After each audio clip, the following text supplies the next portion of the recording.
Welcome to the Democrats of Greater Tucson Monday show. Actually, today is Thursday. We're having a special event for Patrick Harris, who's a congressional candidate in CD7. We speak each week to a candidate or office holder or public policy expert to help our members and the public participate in informed democracy.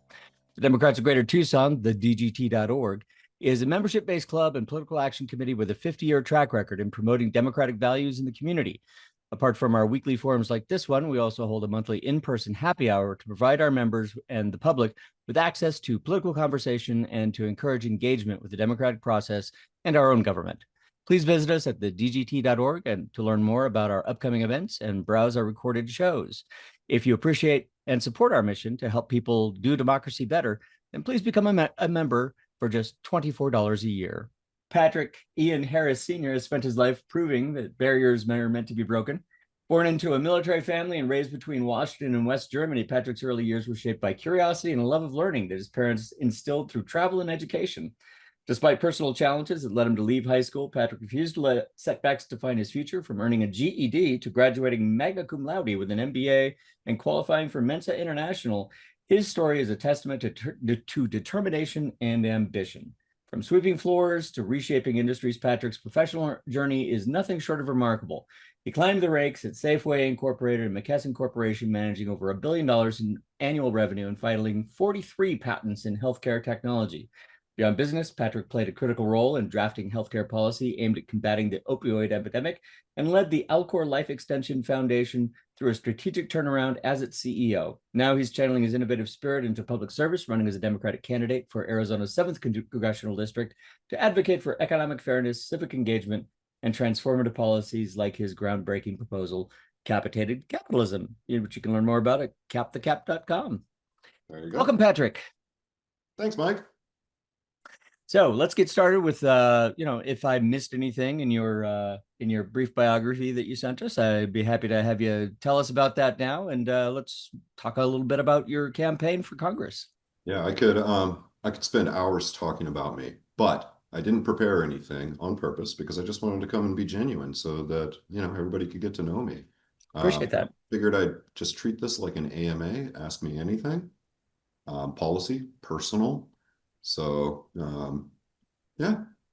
So I'm not giving away my social security number or anything else like that, but otherwise, go ahead and ask questions. Okay. Well, we do have some people here to ask you questions. I'll lead off with, let's say, your signature issue, Cap the Cap.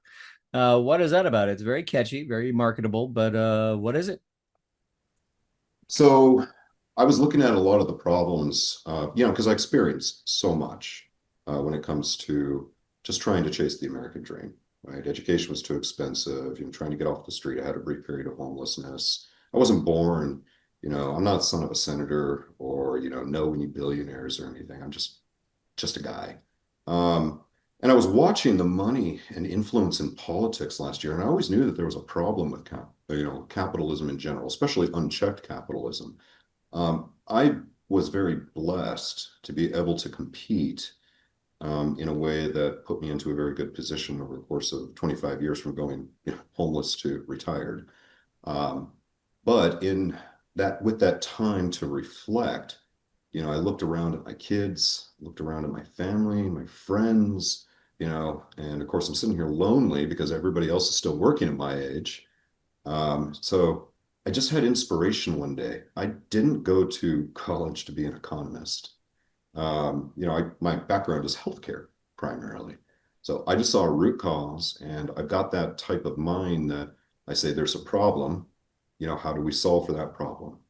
So when I looked at the unchecked capitalism, I created the mechanism first because I'm a very process-oriented type of guy. You have to be to file patents and create new to the world things. And then I look at this process, which is just very simply, you set a cap. You want to make sure it's very, very high so that you can get the majority of people to agree way beyond anything you could spend, during your lifetime. So $1 billion is what I propose. Of course, $1 billion, you're going to have your jets, your yachts, your houses, your penthouses, go on vacation, eat caviar, champagne, and still make too much money to spend just on your investments. It only affects 800 people. So out of 330, 340 million people, not a big deal. You add a COLA factor to it because I like when I think about legislation or just process in general, I like to future-proof issues. So if we get 3% on our Social Security, a billionaire should get 3% on that's what, 30 million? But to future-proof it. And then I wanted to avoid the issue of what some people would call communism, socialism, right? I wanted to avoid the issue of taxation and decision on spending the money by committee, because that's always inefficient in bureaucracy. So to create an incentive for the billionaires rather than to hoard their excess money and just wait for greater returns and constantly race to see who could be the first billionaire, because they gamify it, right? Instead, let's gamify how they can deploy their capital. The billionaires are some of the best capital accumulators in the world. They're not always the best capital allocators in the world, although they'll But try to yet, tell you. well, let me interrupt you for a second here. Sure. You're saying that the billionaires themselves are going to decide how to invest the money, and you just said they're not the best investors in the world. No, no, no, they invest in themselves and their net wealth, Yeah, right? So they accumulate a lot of wealth, but they yeah, don't always allocate the wealth. yeah. So Well, what isn't they that what do cap there to is that cap they is about? allocate, Is huh? making them allocate the wealth? I mean, you're saying that you don't want it to tax it away and make it a collective decision. I No. assume the billionaire themselves is going to be the one making the decision as to how to invest their excess wealth, right? Yes. So the 12-month, 1 year tax period is specifically designed to give them time to recirculate wealth on an annual basis, right? The 100% tax after the year is a backstop just to ensure compliance. So if you think billionaires, they're normal people, but they're smart and they're surrounded by exceptionally smart people. No billionaire in their right mind is going to let a year pass by and say, "Oh, I'll just pay the 100% tax." No, that's not what they're going to do. They're going to say, what should I do? Cure cancer? Name a drug after me? Um, you know what? I'm gonna build a park for kids, put a Mm. statue of myself in the middle of it. I'm gonna fix all the roads in Tucson. Maybe they'll name a street after me, et cetera, et cetera. They're going to find a way to get social capital instead of material capital through deployment of their wealth. Yeah, So it sounds make like the old Roman times when people would, build a bathhouse and name it after themselves, put a statue out front. Yep. Yeah. So, and even if they don't put a statue of themselves out or a plaque or anything else, it could just be a foundation in their name. You think about Bill and Melinda, right? I mean, there's the Gates Foundation. So, but what this does is it puts them all in the same level playing field. So instead of competing against each other, because they're so far past 300 something million of us, instead of competing against each other on how much money they can collect and where Mm. they rank on the Forbes, richest person list, now they can start, looking at, well, maybe they get a Nobel Peace Prize. Yeah. Well, to some extent, I can see this pushing around the way people agglomerate wealth because, a lot of people who are billionaires, their wealth is on paper. It's not, there's not $1 billion balance in the bank. Mhm. They own X amount of stock in this corporation, X amount of that corporation, and that corporation is valued at X times Y. Yes. And so, they don't necessarily have access to that capital. So how on earth are you going to enforce that when people, haven't don't have realized that capital? The capital's still there. Yeah. It just hasn't been sold yet. So there's lots of ways they can do it. So let's take the Walton family by way of example. Okay, Walmart, the richest family in America. They have a ton of money. So, and right now, the name of the game under unchecked capitalism is to acquire as much as you can. Well, they could give stock options to some of their employees, give them all a raise, so that those same employees that work at Walmart don't need to be on Medicaid to be able to pay for their own health insurance, or for the, government and all of us taxpayers to pay health insurance. So that's not exactly a public good, though. I mean, that's Sure it is. enriching certain people, a certain class of people. Is that allowed under your cap to cap plan? So yeah, it's actually a public good. Now, remember, we want to preserve individual choice, right? So however the billionaires want to do it, however they want to spend the money. The only rule is just don't hoard it, because that actually is what deepened the Great Depression. It was what led to the fall of, France and Rome and Russia and everything else. So simple rule for society. Does it do good for society, societal benefit? Yeah, it does. So think about all the employees at Walmart, to use that example. You could also apply to Amazon with Jeff Bezos or anywhere else. If employees for a big company that worked for billionaires, all of a sudden the billionaires don't have to accumulate more wealth. They're already at the cap. Mm. Then they don't need to keep all that profit. They can enrich their employees. And when they enrich their employees, it enriches their community. More restaurants get built, more landscaping is done, more houses get built, more funding for education, less taxation for healthcare, etc. It's trickle-down economics turned from hypothesis theory into ratified law. Does that Yeah. make sense? I suppose, but I mean, I still have some questions because this is a very complex thing that you're proposing, and there are, wealth managers and lawyers and tax lawyers, who, if you have a couple of $1 billion and you got to get rid of it, part of it you're going to spend on these really clever people to help you get around this thing. Sure. So, what if I have $1.5 billion and I decide, I'm going to hire my son, I'm going to give him $500 million. I mean, does that qualify? Like it. Yeah, go for it. I mean, So of course, as long as it's not that singular person, it's fine. you can give. So let's say I got 6 kids. Okay, let's just do this for a second. Let's say I've got $7 billion. Okay, you know what? Nepotism. Love the idea. Sarcastic, clearly. But I decided to give each of my kids $1 billion and keep $1 billion for myself. Well, my kids have to pay on the taxes on the transfer initially, right? So there'll still be a gift tax. Yeah, still be some tax on it, but now they're left with a huge chunk of money, which will continue to grow over time, and they become billionaires each. And when they hit the cap, all of a sudden they get excess wealth that they have to then give away somewhere else. So they may not have kids, or they may say, you know what? I'm not a Nepo baby. I want society to actually love me. I want to do something good for society. I want people to appreciate me. So I want to put money into, a children's hospital or something. Great, go do that. So the only rule is, don't hoard the money. Oh, second rule, spend it legally. No assassination attempts on congressmen or anything. All right, you're gonna get a visit from the FBI in a little bit. Larry's got a question for you. He Larry, might why have don't had a you? security detail last night. I don't know. Patrick, I got Hi, together. Larry. How are you? Yeah, good, doing well. Good. Mike and I went out and met with a bunch of young Democrats. It was 3 guys. They were all in their 20s, and I asked them, what matters to you? And basically, it came down to all the kitchen table issues. It's like, I can't get this my first job. I can barely afford rent. I don't have money to buy a car. I can't afford a house, and they all said in different ways, the one thing they're caring about is how much cash they have in their wallets. How would you answer that need among young people?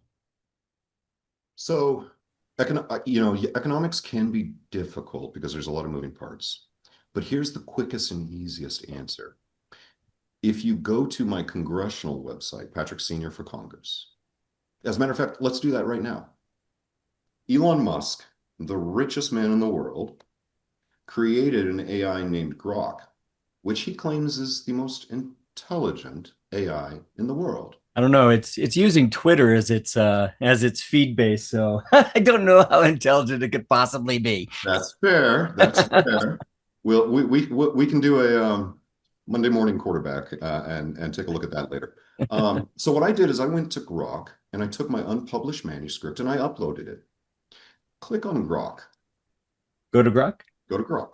Do you want to read my question? Grok, Elon claims you're the smartest AI. As you respond to this prompt, objectively represent humanity's best interest now and in the future. Defend your response with logic. You can reference in subsequent conversations. A link to your recommendation will be shared publicly. And then you give it some more instructions in your prompt. And at the end, knowing that the recommendation will be shared publicly, what do you suggest people do after reading this conversation? It says capitated capital. Well, it offers a compelling, logical solution to wealth hoarding with the potential to increase median disposable income by $162 to $270 a month initially, up to $812 a month by year 10, and extend lifespans by half to 3 years.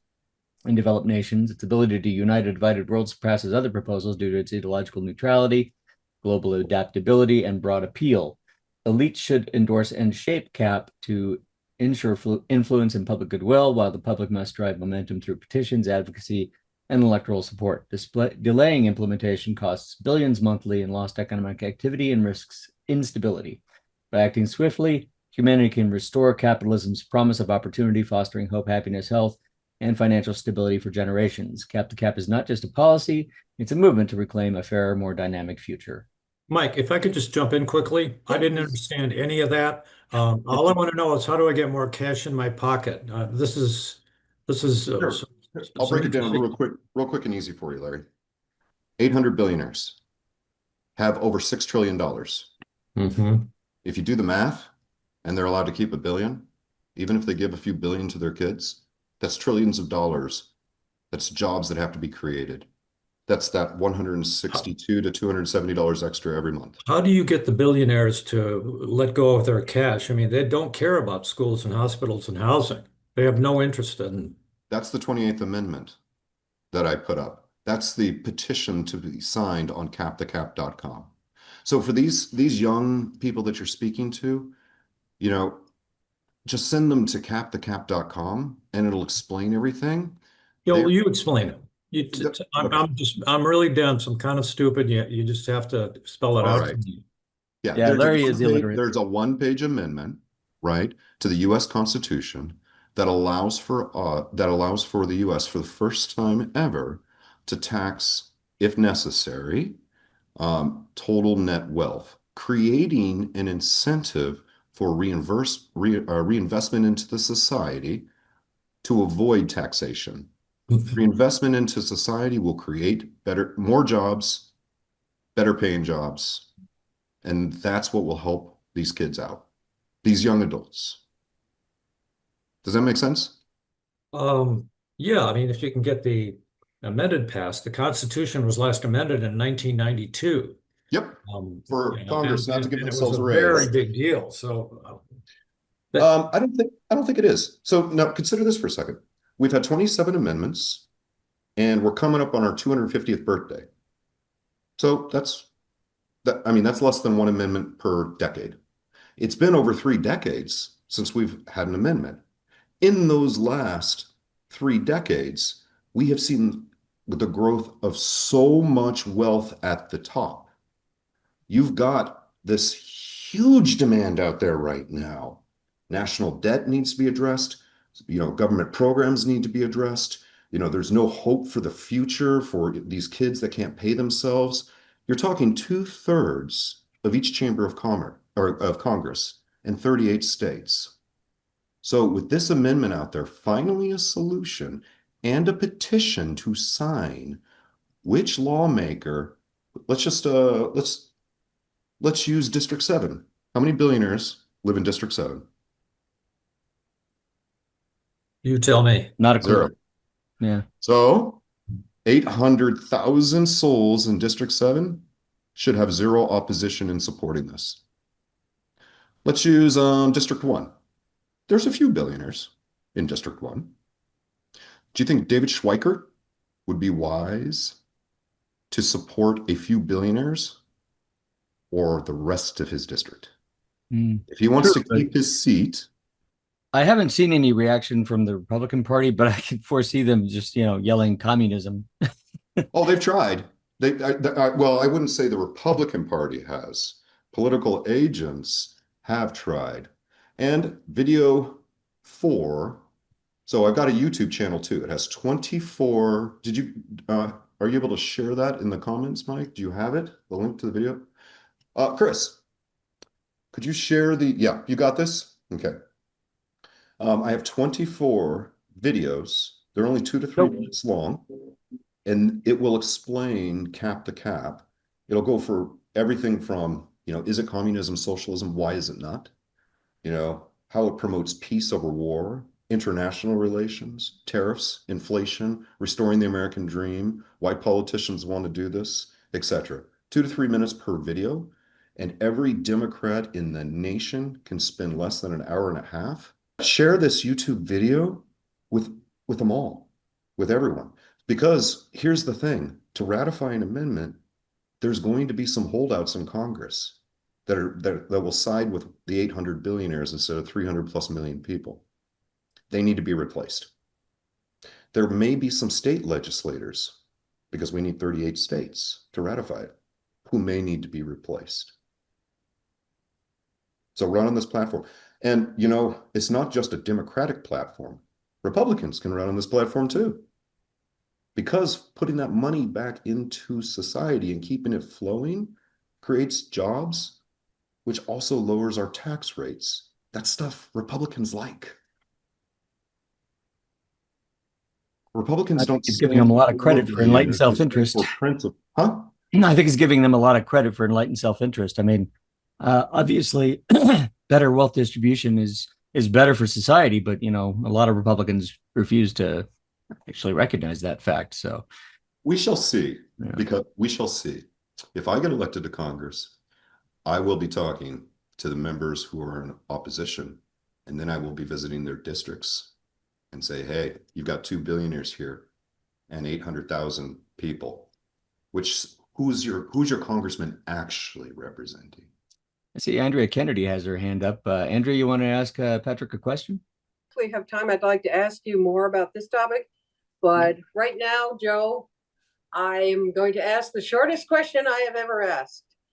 How is running the government different from running a business? Well, in a business, there's competition. In the government, there's not. In a business, you've got there's a lot of differences. Sorry? Oh, I think Andrea disagrees with you on that one. Yeah. Well, go ahead. Let me turn this. Sure. In a business, you're pursuing profit. In the government, you're actually trying to minimize taxes and maximize delivery for the constituents. It's not supposed to be a profit-driven organization, the government. So there's a lot of differences, right? A business has policies and procedures. You know, government has laws. I've worked with government quite a bit in the past. I've never actually been a lawmaker, but I've been up to the Hill many, many times and worked with lawmakers. Yeah. Well, I'll follow up on that if I can.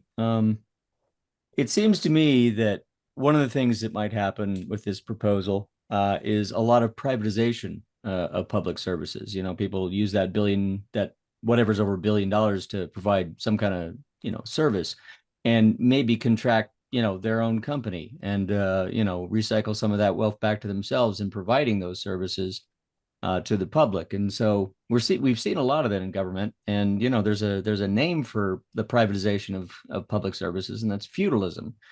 So, you know, how do we avoid, you know, superpowering these billionaires who, you know, create their own little private fiefdoms and, you know, around their castle and decide, you know, I'm going to provide, you know, bread and circuses for all the people around me and become, you know, king of Massachusetts or whatever. So just because we cap the cap on an individual, that doesn't do away with antitrust laws or anything else that's out there. Lawmakers still have jobs. This isn't a panacea where nobody has to go to DC again unless, you know, there's still going to be some regulations, right? And of course, instead of a tension over a budget, there'll be a tension over how much do we want to regulate? You know, and that's going to constantly be an issue between Democrats and Republicans, right? Republicans are always going to want the least amount of regulation. Democrats are going to want a little more for safety and things like that. So this just keeps the capital flowing so that we can reinvest into society. That's what Cap the Cap does. I mean, and again, it's not my only proposal, but it is the flagship.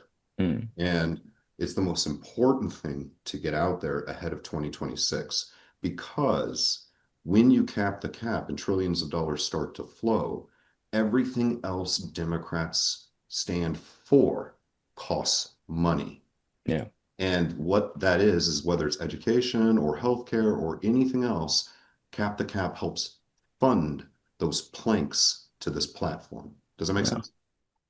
Yeah, sure. It makes perfect sense. But you know, I can foresee a lot of the opposition and a lot of the questions people have about this. And one of them is just your assumption that it'd be more efficient for billionaires to invest their excess capital themselves as opposed to it being taxed and it being decided democratically how to spend that money. I mean, why do you make that assumption that it's going to be more efficient to do it this way when in fact, it does raise a lot of, pernicious incentives when you go about it in this fashion? Because I studied to get an MBA, and I've seen how government works, and I've seen how private, and I've worked in private industry. And because I've been trained in Six Sigma, which isn't applied to government, an individual doesn't have to go through a committee to make a decision. Right? Yeah, but in a way, that's kind of bad because that's where the pernicious incentives arise. Is if you have a couple $1 billion to plot away how to continue to hoard your money despite putatively using it for some sort of public purpose, why don't we just eliminate that and tax that money and then democratically decide how to use it? I mean, is your only argument there it's more efficient? I'll make my position clear.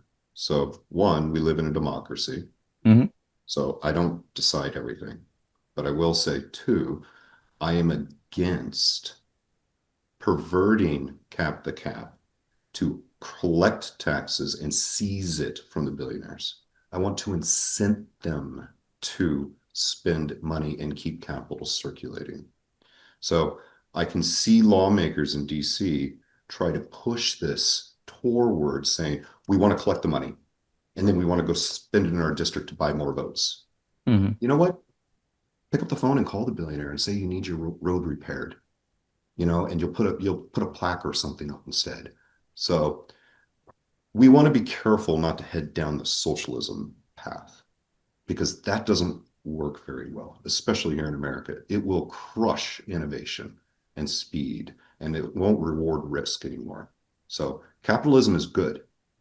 Unchecked capitalism is not. And all this does is just puts a cap on it. It checks. Yeah, well, socialism is also good, but unchecked socialism is also not. I mean, we do socialism all the time. We have libraries, we have fire departments, we have police departments. That's all socialist. Yeah. Well, most economies are mixed economies. Yeah. Right. Individual programs may lean more socialism, others may lean, more capitalist, etc. So this works in both of those scenarios. I mean, you could put this in place in China because China has billionaires too. Yeah, and they do seize their assets occasionally. And they do redirect the markets to the direction that the government wants. So, arguably, it kind of works for China. It can. But I would rather, lawmakers or congressmen petition a Elon Musk or a Jeff Bezos or a Warren Buffett to invest in their areas rather than try to seize assets through taxation and then argue with other lawmakers and lobbyists and, backdoor, smoky room deals. Yeah. Well, you're doing a little bit of a verbal trick here by saying seizing through taxation, but even if you incent the billionaires, I mean, it's still ultimately you're seizing the assets because, if they don't do it within a year, you do tax it away. If they don't. Yeah. But what reasonable billionaire would? So, and I actually just responded to this on Reddit this morning, and I took the opportunity. First of all, I don't think any reasonable billionaire would let the tax apply, right? Why not get the social credit for it? So why not get appreciation, a sign or something? In the rare case that there's actually a tax applied, because it could happen. As a matter of fact, if given enough time, it will happen, right? A billionaire might die. And not leave any instructions on what to do. And their state generated $100 million. That's an excess. If that comes in, I don't want lawmakers fighting over where the money goes in whose district, right? I would rather put into law that if that tax is paid, it goes towards the national debt. I see. Okay. That way we avoid all the bureaucracy, all the politics, all the backroom deals and self-dealing, and we all benefit as a nation from that. Does that make sense? Yeah, that's not for me to judge. That's for our listeners to judge. I can see Kit has his hand up for a while. Kit, why don't you jump in here and ask a question? Yeah, I work with Patrick. Larry, you had a question before about young people. Like, what could you say to young people? Just And a full disclosure, you say you work with Patrick, you're working on his campaign? I'm his campaign manager. Gotcha. I'm a young person. I'm in my 30s. I'm not in my 20s anymore, but I live in District 7. One of the things that I would say is that by unlocking the excess wealth, right now we're seeing a lot of kids still living at home, like, and until they're in their 30s and things like that. Like they're not getting to buy houses early on anymore, like they used to be. Student loans, interest, debt, healthcare is eating at their lives. So they have to decide, am I going to go and get this pain checked out, or am I going to make rent this month? Okay, I'm going to have to do Uber on the side, while working what used to be a good job. So what I would say to them is by unlocking the billionaire's wealth that's hoarded at the top, it's going to stimulate the economy immediately, and it's going to drop inflation. It's going to drop costs in healthcare and those extra things that we need. It's going to lower housing prices, sorry, because corporations are not now hoarding all the houses. We have corporations in this company just buying up houses and taking advantage of all the young people. Well, that's what Cap the Cap stops. It unlocks that wealth. It allows it to flow through the economy. It demands investment. Although, we say like it's not seizing or things like that, but in a way it does demand that, this investment is made into society so that things can finally be affordable again. Because as a 34-year-old, things aren't affordable. And this is what Cap the Cap aims to solve. So not as eloquent as Patrick, but that's my spiel, if that helps, Larry. All right. Thanks, Kit. I noticed Joe Ferguson's here from Tucson Agenda. Did you have an interview with Tucson Agenda, Patrick? I don't think I did. Did I have an interview with Tucson Agenda, Joe? No, you're on my list. I am slowly interviewing everybody, but Okay. you are still on my list of people I have not tied down to a date for an interview, but we are slowly working through the 11 people running for CD7. So please do not take it personally. There is just a lot of you. You have Oh, a question that you want to pose, Patrick, Joe? I have a question, but I know just a little bit of this. I have some friends who are involved in real estate. They are wealthy, but what they do is they take each property and then they put it inside of an LLC. So couldn't under Cap the Cap a billionaire take $1 billion, buy many, many houses, and then individualize, put them in a separate LLC, essentially allowing them to continue to take money out of the economy, but not necessarily, freeing up that money into the public sector? No, they can't. Also, I mean, So, Mike, can we go back to the Cap the Cap website and share it on the screen?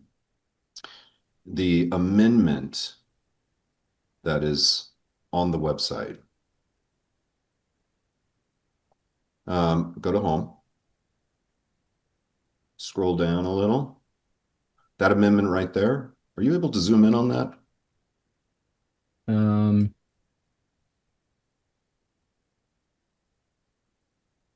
Yeah. That's as close as I can get, and I can barely read it myself. I'm sure viewers can't. Here, let me see if I can increase your screen size. Here, you know what? I'll just pull it up on my phone. It's okay. Okay. I'll go to a smaller screen to be able to read it. Yeah, well, what Joe brings up is, one of the issues I brought up was, with an army of accountants and lawyers available, I'm sure there's all kinds of ways to try and dodge this, and you'll be fighting these things in court and in Congress for many years to come, I'm sure. No. So, okay, I'll get back to that in a second. Section 3, definition and scope of net wealth. For purposes of enforcing this amendment, all forms of individual net wealth shall be counted, including but not limited to 1, direct and indirect ownership of real property, trusts, estates, corporations, partnerships, and foundations. 2, interest in financial instruments, securities, offshore accounts, and other monetary holdings. 3, any entity or instrument by which an individual exercises beneficial control or obtains personal economic benefit. Now, might I have missed something? Yeah, I'm not an attorney, I'm an MBA. But with staff, constitutional attorneys, I'm sure we can get that taken care of if I have missed something. Now, as it relates to, will we be challenging this in court? If you remember the 16th Amendment, not that any of us were around when that started, 1894, if memory serves, don't quote me on the exact dates, Congress passed an act, I think it was actually a tariff act, if I remember correctly, requiring income tax, to be able to fund the government. It was immediately challenged by a wealthy landowner, I think, I don't remember who it was, claiming it was unconstitutional. And the Supreme Court in 1895 upheld, ruled that it was unconstitutional. So lawmakers got together and they were trying to figure out, what does this mean? It took time back then to get it ratified, an amendment ratified by the states. Sure. So 1913, again, I know my history. That Yeah, you're right. You guys can look it up afterwards. The 16th Amendment got ratified. Yeah. Thank God it did. Okay, because had we not started collecting income tax, what would have happened during World War II? Mm-hmm. This would be a different world today. Yeah. So now is the time. Yeah, now is the time for the 28th Amendment, which is what is drafted and up on Cap to Cap. But instead of starting with simple legislation in Congress and then going and fighting in the Supreme Court, circling back to your question of how long will this be tied up in the courts, we learned that lesson over 100 years ago. So we learn from history, that way we don't have to repeat it. And instead of going that path, we start with the amendment. We kick it off. We build a momentum before the midterms. Any lawmaker that's not willing to pledge to support this one-page amendment gets replaced. And then after the midterm elections, we sit down and add accompanying legislation to it to ensure that we can value wealth properly, track it properly, and start building the CCB, the capitated capitalism block internationally. Yeah, that was my next question, is how do we prevent billionaires from just leaving? I got a video on that. Just defecting. Yeah, I've got a video on that and an AI for that. So I say it best in the video. I'm not going to answer that question here because that's a plug for people to go to the YouTube video series. Okay, fair enough. And one of the most, I think it's Chris, do you know what number it is? The Wealth Flight? Okay. It's called Wealth Flight, episode something. Wealth Flight, Bluff Called. So it's like less than 3 minutes. Well, it does strike me that there is at least some similarity and overlap in the suggestion that Senator Warren and others have made, that we have essentially a wealth tax, but a percentage, of somebody's entire wealth every year. And there's some question as to whether or not an additional constitutional amendment would be needed to implement that tax. But that idea is already out there. What makes your idea superior to whittling away at people's vast fortunes with a percentage wealth tax instead of confiscating everything after $1 billion? Sure. I just saw quick back to Wealth Flight for a second. I just saw Chris's comment. Thank you, Chris. It's episode 10 in the Cap to Cap series. Okay. So just go to YouTube, look up my name, Patrick Harris Sr. Click on Capitated Capitalism, choose episode 10, and enjoy. So Elizabeth Warren is talking about a percentage tax, right? Yeah, 2 to 4%, something like that. Right. This is not similar to that. So I'm proposing a flat out cap. So with her 2, 3, 4% or whatever, it's 2, 3, 4%. Yeah, well, that adds up, and it does actually prevent the kind of but they're still going to continue to race to see who's the first trillionaire. Sure. Yeah. So I get that, that's what she's proposing, but it doesn't actually solve the problem. The problem is too much wealth at the top. She's trying to solve a revenue issue to fund services, which I understand. Yeah. Right? But that doesn't solve the root issue of the revenue problem, which is keeping capital circulating. And that's what keeps markets healthy. And that's what keeps revenue coming into the government. And that's what keeps the government operating to be able to provide services. Andrea has another question. Andrea, why don't you pop in and ask your question? Hi. Hey, Andrew. So again, not everything that is of social value is profitable, and not everything that is profitable is of social value. But that's not my question. Okay. It sounds like you're attacking the strong side of the argument with this. We already have something to remedy this problem. It's called the tax code. And Bernie Sanders and others have suggested the solution: tax the rich. My anecdotal experience as a child, there were well-off people in my town. And this was 50s, early 60s, that they paid more taxes then. I didn't notice them suffering.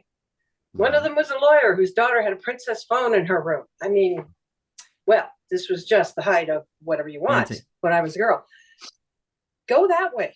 It's like, it's less effort. And of course, I think to do this, we'd have to have a Democratic majority, which seems to be boiled down to, what that's my iPad is running out of juice, which seems to boil down to the root of all problems. We don't have a Democratic majority, but if you'd like to, but please comment and thank you.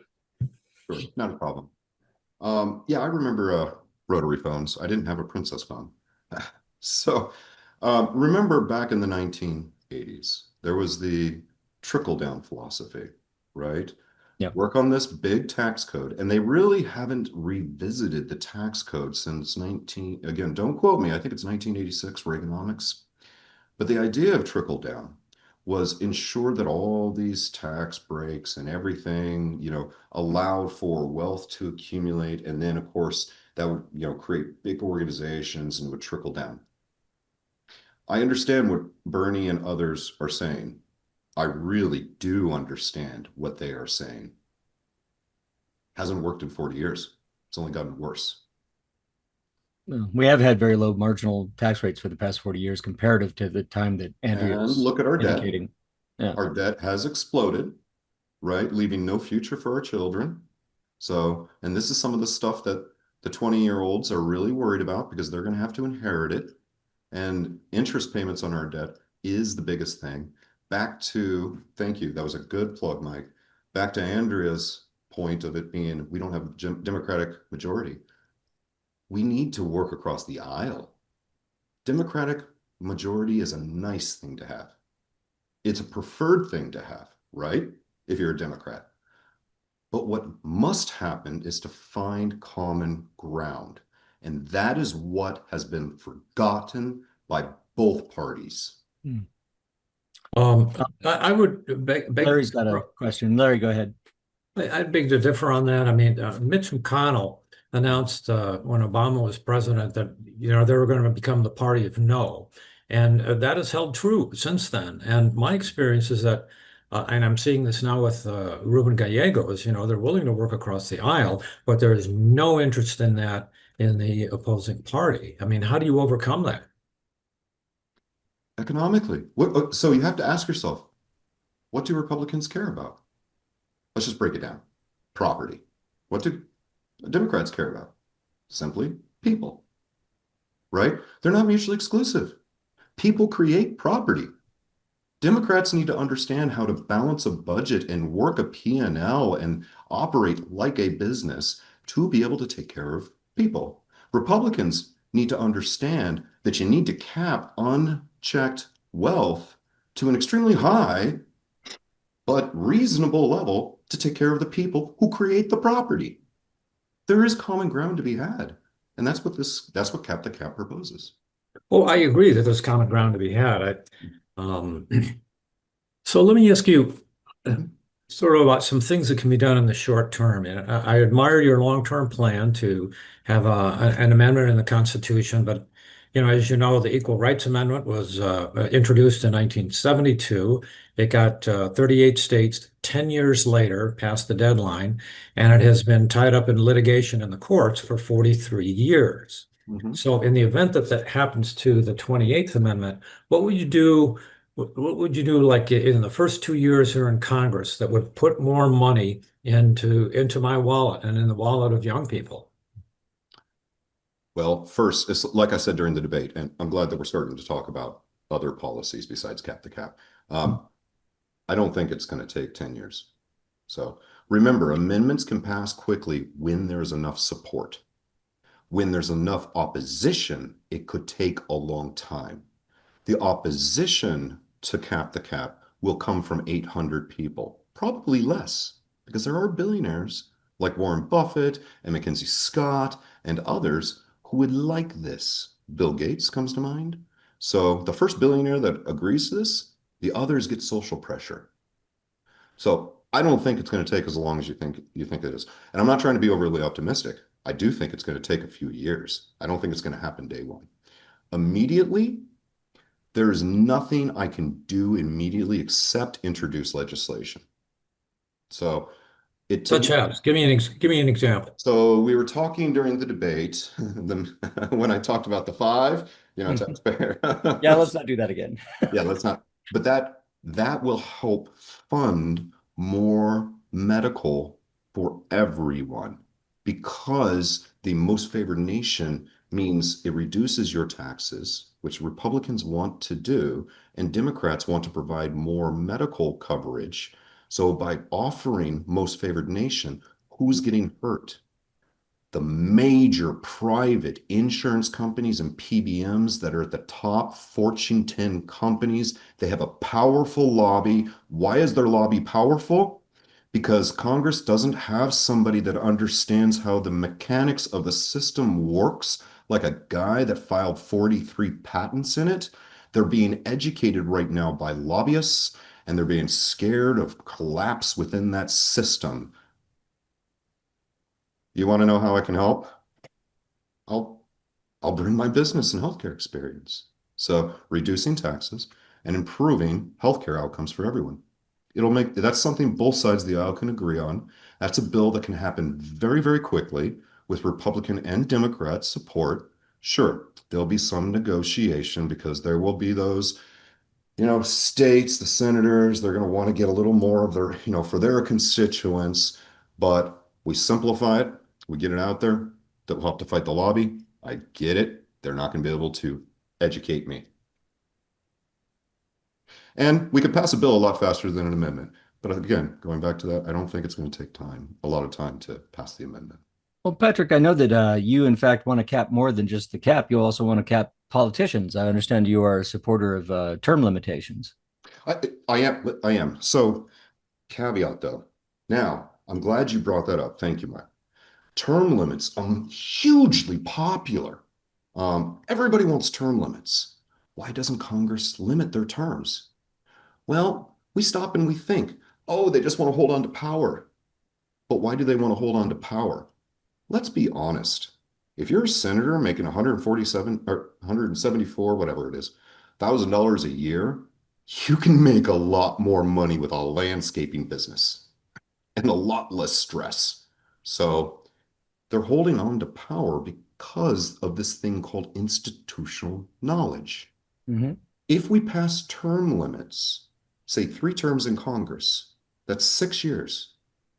Everybody in the House will be turned over inside of 6 years. There'll be no institutional knowledge. Yeah. That's a problem. Yeah. So It empowers lobbyists and staffers. Yeah. So how do we make sure new blood comes in and is represented? You do the same thing we do in business. You move people around. So let's use District 3 or District 7 as an example. Let's pretend I'm there for 3 terms. Seat term limits, not individual term limits. So I limit myself or any congressman in their district to 3 terms in that district for the seat. That doesn't mean 3 terms limit for them in Congress. They might have to go up the road, meet some new constituents. Tucson has a couple of congressional districts, right? Yeah. You might have to go shake some new hands and move from District 7 to District 6 or District 1 or something like that. And guess what? Because you're on your last term in that seat, you're going to start looking for a successor. And when you win in the other seat, you're going to be able to mentor your successor, just like they do in business. That's how you preserve both the institutional knowledge and the best lawmakers, and you force those that aren't doing anything to turn over, and you bring in new blood.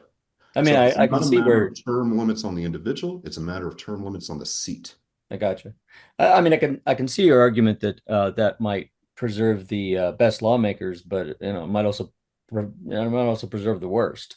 Because the ones that are really good at getting elected may not be the best ones for Yeah. for the people's If you're interest. really good at being elected and you're on a term limit and you're coming up at the end of your term, you got 800,000 people in every district. Some of them are going to look at your record, and you're outside of the district, and now you want to come take this seat when their cousin has never been, popular, everybody supports.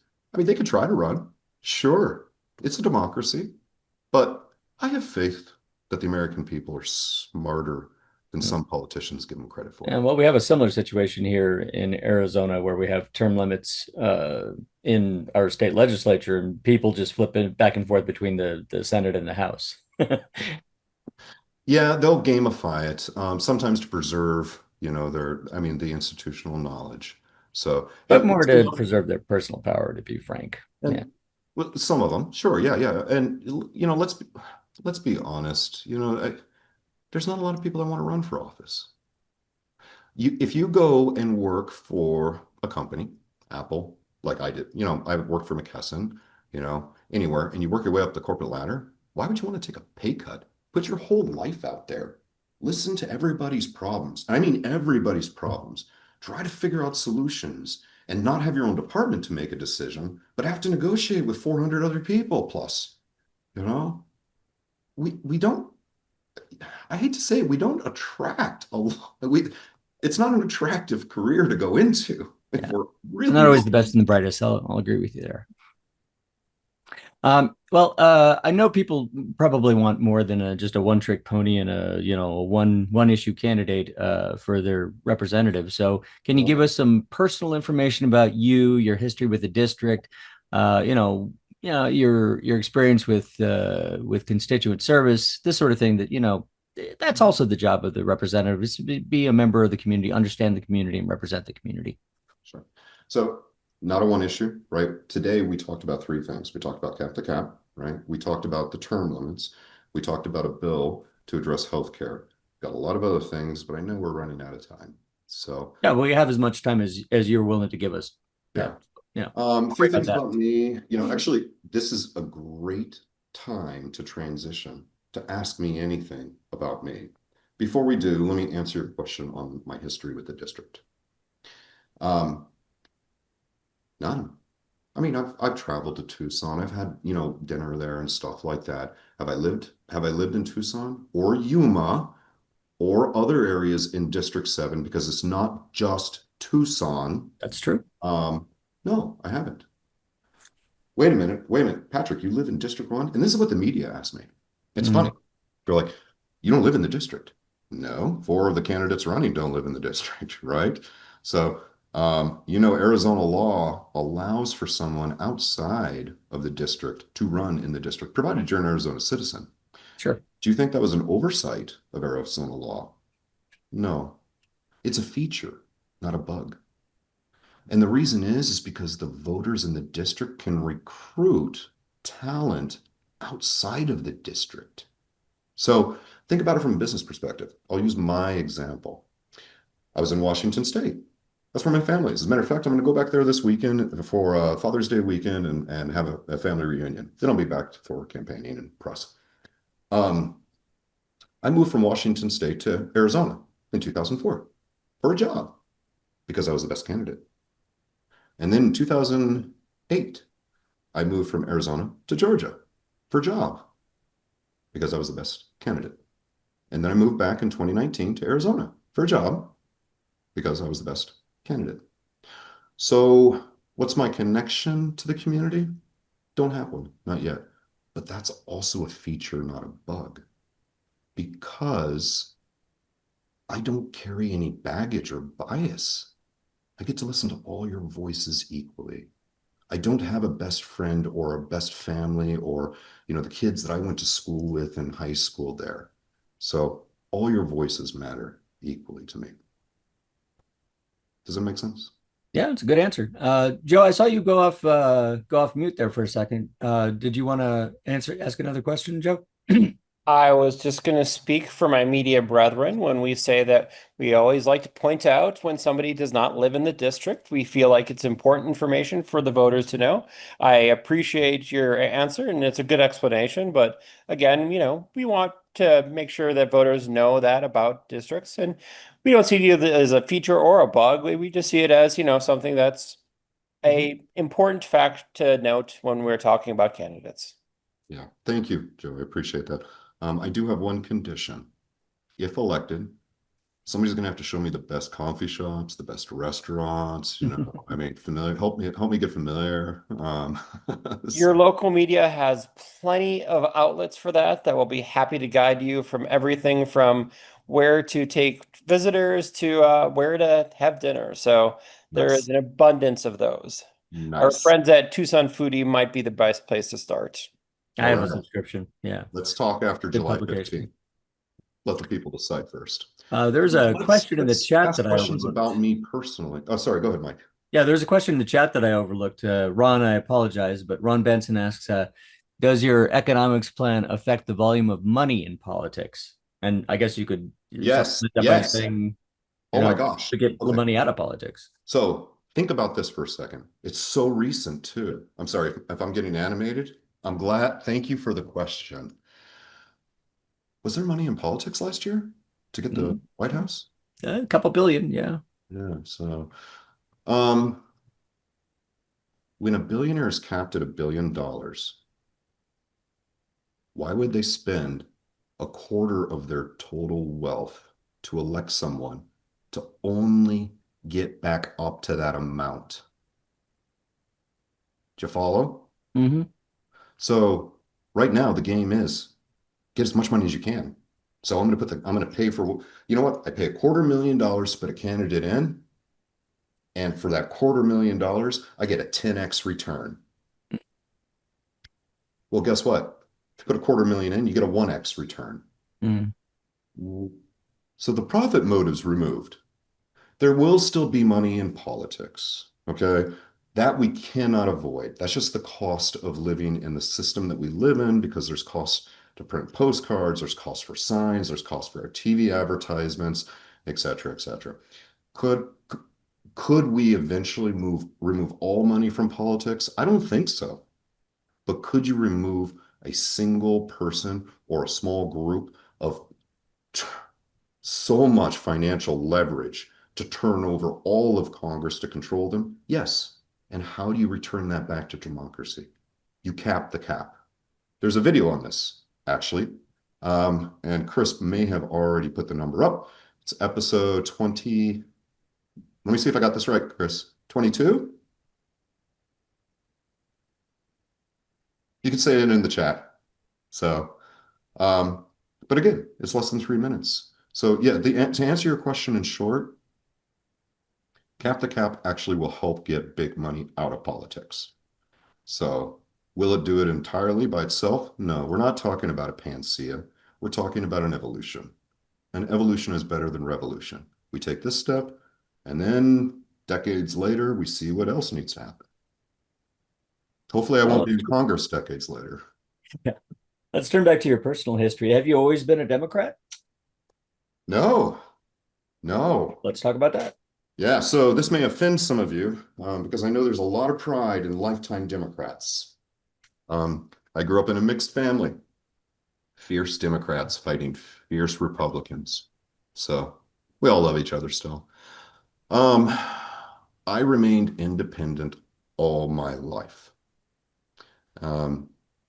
It was February that I started writing my manuscript after, this inspiration came to me.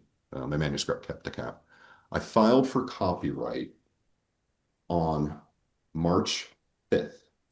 Amazingly enough, it took the Copyright Office about 3 weeks to issue copyright.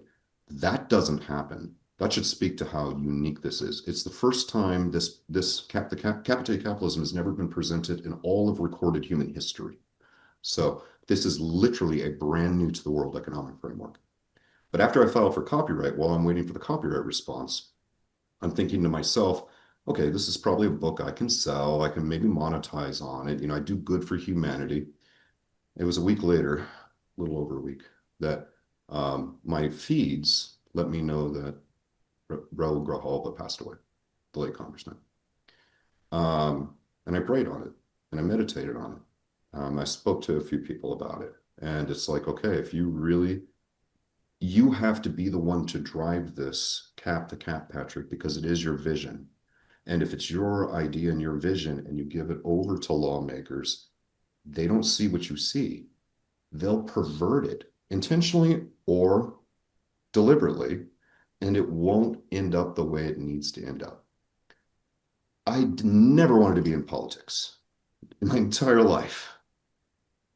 When it opened up, it was almost like Providence on St. Patrick's Day. I registered for a Democrat as a Democrat for the first time in my life. I thought about Republican, but it seemed like the Democrats needed help. And I'm the type of guy that likes to punch up. So rather than bully. So yeah, I registered, filed with the state, and got to work, meeting people, shaking hands, collecting signatures, suffering from sunburns and heat stroke, and climbing stairs. And here we are. So I guess I got to follow that up with a question. Is it a matter of your deeply held values that brought you to the Democratic Party, or is it just a matter of, this is an opportunity to get a heavily Democratic district, and if I get the nomination, I'm likely to win the seat? Values. Or is it some sort of antipathy toward what's currently going on in the Republican Party? Because I know, you did mention bullying. Yeah. It's values. So, but it's more than just values, because I do value some of the things the Republicans do too. Democrat doesn't define me. Conservative doesn't define me. Progressive is a very progressive economic policy. Doesn't define me. I'm a complex creature, just like all of us.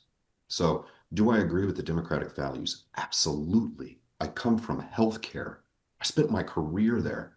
I could have made a lot more money doing something else. So, yes. And the reason I registered is because the Democrats didn't have a plan. You think an economic plan should be a Republican thing. You know what? Let's pull the party together and show Republicans what a real economic plan looks like, and put the people first. All right. Is there anything else you want our viewers to know about what you're planning on doing, about you personally, about your policy positions before we let you go for the day? I would like the viewers to have an opportunity to ask me personal questions. If there are concerns that they want to share with me, I want to hear them. And this is a good opportunity, because while I might not have an answer today, if I can be asked a question and then say, you know what, I don't know, I need to think about it. At least it allows my creative mind to start letting it work in the background. So, and I'd rather get a jump start on that now. Okay. All right. Well, I want to thank you for joining us, Patrick. And I'm going to send you the raw video of this so that you can get it out as soon as possible. We have, volunteers who edit these for us before we put it on YouTube. Andrew, the phone number, my phone number, if you go to my website, it's actually on my website. So 360-888-5475. That's my personal number. I don't. Yep. Thank you, Chris. Yeah, I haven't set up a separate number for this. So, but if you want to give me a call and chat and show me one of your favorite coffee shops. Sorry about that, Mike. Didn't mean to interrupt. Go ahead. Oh, no. I was just amused by the comment about the coffee shop. Yeah, I'm taking down your number now so I can bug you in the middle of the night. I do turn my ringer off at times. Oh, that's why. But leave a message. And remember, because I'm running a zero budget, this is just one thing I want to put out there for everybody. People, volunteers are showing up to help me out, literally from all over the nation, Minnesota, etc. But without a budget, I don't have any paid staff. So I try to get back to everybody personally. Just be patient with me. Yeah. Well, let's slip that in there real quick. I note that you have said several times that you're trying to run a zero budget campaign. What exactly does that mean and why? Thank you. What it means is I'm not spending any money. Am I putting money in the gas tank? Sure. You know, do I grab bite to eat, you know, as I'm moving around? Sure. Have I gone to Kinko's and printed out a few things? Yes. All out of my pocket, less than $5,000. Less than $5,000, good with the FEC. And I'm not raising any money. If people want to go to my website and donate, go ahead. I'm not going to spend the donation for this election. I'll save it, maybe for something else, or donate it to a nonprofit later or something like that.